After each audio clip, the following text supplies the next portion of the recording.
Pan भी बाबा साहब अम्बेडकर लेकर चले गए, गए ना लेकर के, संविधान दिया, अधिकार दिया, शिक्षा दी उन लोगों को शिक्षा दी जिनको कोई बैठने नहीं देता था, महिलाओं को शिक्षा दी, जो घर से बाहर नहीं निकल सकती उनको शिक्षा दी, बाबा साहब अम्बेडकर लेकर चले गए।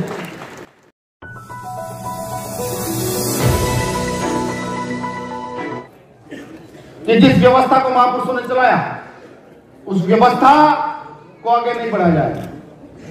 किसी भी आंदोलन को मजबूती से आगे बढ़ाने के लिए बहुत सारी चीजों की आवश्यकता होती है, बहुत सारे संसाधनों की आवश्यकता होती है, लेकिन भारत का इतिहास से कहता है कि बहुजन आंदोलन को बढ़ाने के लिए सिर्फ एक चीज की आवश्यकता रही, जो मैंने पढ़ा, त्याग और समर्पण। अगर आप अपनी पार्टी, अपने संगठन, अपने नेता में त्याग और समर्पण कर दो उसके लिए, तो मैं कहता हूं जो काम 20 साल में, 10 साल में होना चाहिए वो अगले 5 साल में हो जाएगा। बिल्कुल कहता हूं। मैं यह भी महसूस कर रहा हूं कि बहुत सारे साथी जो आज मंच पर नहीं चढ़े उनको बुरा लगा होगा, लेकिन मैं इसके साथ साथ यह भी बता दूं कि अनुशासन है सफलता की पहली सीढ़ी किसी भी सामाजिक संगठन की। अभी भाई साहब मुझे कह रहे थे कि नहीं, कहीं ना कहीं तो चीजें स्थापित करनी पड़ेगी अनुशासन को लेकर।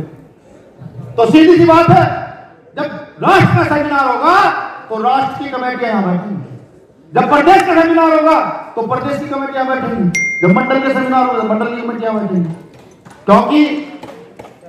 क्योंकि सीधी सी एक बात है, एक व्यक्ति मेरा खास है, एक व्यक्ति आपकी कमेटी का खास है, वो मंच पर आ जाएगा, लेकिन एक आम पदाधिकारी कार्यकर्ता मंच पर नहीं रहेगा। यह सीख तमाम साथियों के लिए है। हालांकि बहुत अच्छा ऑर्गेनाइज किया गया है आयोजक कमेटी के द्वारा, लेकिन कुछ चीजें जो ओपनली होकर होनी चाहिए, ओपन होकर कहनी चाहिए। हो सकता है कि आपका उसके बाद विरोध हो, लेकिन एक सही व्यक्ति की यही पहचान है कि उस विरोध के लिए तैयार रह करके अपनी बातों को स्थापित करने का काम करे। आज सामाजिक कार्यकर्ता के तौर पर मैं देखूं तो भीम आर्मी का जब नाम आता है, मैंने फिर का बराबर मानिएगा, भीम आर्मी का जब नाम आता है तो कहीं ना कहीं हमारे पदाधिकारी कार्यकर्ता सिर्फ आंदोलन कौन सा, कहीं कोई एट्रोसिटी हो गई, उस आंदोलन का जो वो सड़क पर खड़े होकर लड़ रहे हैं, उस आंदोलन को ही अपने कार्य का पूरा हिस्सा समझ लेते हैं। ऐसा नहीं है, वो आंदोलन का एक छोटा सा पार्ट है, जो चीजें स्थापित करनी है उसका एक छोटा सा पार्ट है, आपके दिखने का छोटा सा पार्ट है। अगर आंदोलन स्थापित करना चाहते हैं, ये समझते हैं कि हर व्यवस्था में आंदोलन स्थापित हो, तो मुझे लगता है कि लाठी डंडे गोलियां तो आज से नहीं चल रही है, कई हजार साल से चल रही है, बिल्कुल चल रही है। पैन भी बाबा साहब अम्बेडकर लेकर चले गए, गए ना लेकर के, संविधान दिया, अधिकार दिया, शिक्षा दी उन लोगों को शिक्षा दी जिनको कोई बैठने नहीं देता, महिलाओं को शिक्षा दी, जो घर से बाहर नहीं निकल सकती उनको शिक्षा दी, बाबा साहब अम्बेडकर लेकर चले गए।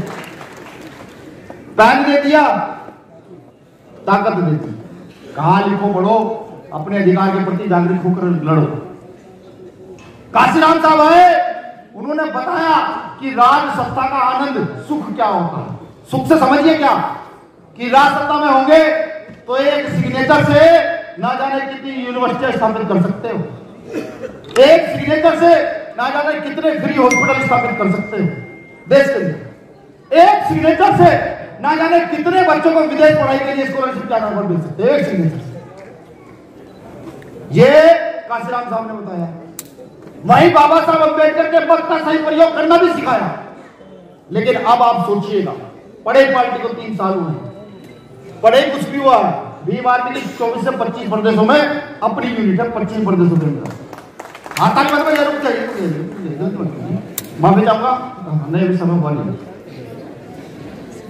भीम आर्मी की अपनी यूनिट है, लगातार पार्टी की यूनिटें खुलती जा रही है। और जब भीम आर्मी का नेता चलता है, भीम आर्मी का नेता किसी को फोन नहीं करता, ऑटोमेटिकली समाज के लोग निकलते हैं, के बाद 2 के बाद 100 के बाद 200 200 के बाद 500 गाड़ी और साथ लोग चलते हैं। ये मैं बता इसलिए रहा हूं कि लोकतंत्र के अंदर जिनकी शक्ति इतनी बड़ी हो, जो रैली के माध्यम से देखा जाए तो मुख्यमंत्री प्रधानमंत्री को भी टक्कर दे सकते हो, जो आंदोलन के माध्यम से देखा जाए सड़क पर जब चलते हो तो सिर्फ नाम से उनके लोग घरों से निकल कर आ जाते हैं। तो ऐसी क्या कमी है कितना बड़ा जनाधार होते हुए, जिसको जोड़ते जोड़ते काशीराम साहब को 25-30 साल लगे, इतना बड़ा जनाधार होते हुए भी हम इन चीजों को उस चीज में कन्वर्ट क्यों नहीं कर पा रहे जिसके साइंस से हम यहाँ पर डिग्री कॉलेज, यहाँ पर हॉस्पिटल और ना जाने क्या क्या सुविधा पैदा कर सकते हैं। ये विचार कीजिए, ये विचार कीजिए। ये नेता की कमी नहीं होती, ये कमी किसी की होती है, क्योंकि पिछले अधिवेशन में मैंने कार्यकर्ताओं को बहुत सुने दिया था। मैंने कहा था कार्यकर्ता लीड होते हैं, अभी भी कह रहा हूं लीड होते हैं। अगर आंदोलन पिछड़ता है, किसी भी आंदोलन को लीजिए, तो वो पिछड़ता है कार्यकर्ता की बदौलत। माफ कीजिएगा, मुझे पता है पूरी बात है। किस लिए ये भी समझिए। मैंने जो न्याय चरित्र की बात की है ना, आप में से कुछ बैठे लोग जिन्हें मैं ध्यान से सही तरीके से देख पा रहा हूं, वो मेरी बात को बखूबी समझ रहे हैं। वो किस लिए बिछड़ता है और नेता कमजोर पड़ता है तो कार्यकर्ता की बदौलत। नेता को अगर मजबूत रखना है तो अपना न्याय चरित्र स्थापित कीजिए और नेता के साथ कंधे से कंधा मिलाकर खड़े रहिए। और नेता की नीतियों को, कि नेता की, हमारे नेता की नीति क्या है, हमारे नेता ने क्या कहा, उन नीतियों को जाइए जाकर गांव घर घर बताना शुरू कीजिए। छोड़िए जाति धर्म कौन क्या है। और मैं कहना चाहता हूं चंद्रशेखर भाई को भी, पिछले अरसे से मैं जो चीज देख रहा हूं देश के अंदर, जहां आपके ऊपर बहुजन समाज की एक बड़ी जिम्मेदारी है, मुझे महसूस होने लगा है कि कहीं ना कहीं आप पर इस देश की जिम्मेदारी भी आपके कंधों पर आनी पड़ी। आपको और दुगनी तेजी से काम करना होगा, क्योंकि जिस तेजी के साथ इस देश को बेचा जा रहा है, जिस तेजी के साथ इस देश में खरीद फरोख्त हो रही है, यहाँ का इतिहास से कहता है अंग्रेज से पहले और भी शासक रहे, लेकिन अंग्रेजों के खिलाफ हथियारबंदी चलाया गया था। बिल्कुल, जहां तक मैंने पढ़ा, मुझे लगता है ये एक्ट जो बने दलितों के लिए, आदिवासियों के लिए, महिलाओं के लिए, शायद से चला गया, मैं गलत भी हो सकता हूं, लेकिन अगर देश की बात है तो समझिए आपकी भी जिम्मेदारी है। आपको चंद्रशेखर आजाद भाई का कंधा मजबूत करना पड़ेगा, यहाँ बैठे हुए लोगों का कंधा मजबूत करना पड़ेगा, तब जाकर के आपकी कहीं ना कहीं इतिहास में हिस्सेदारी तय हो सकती है।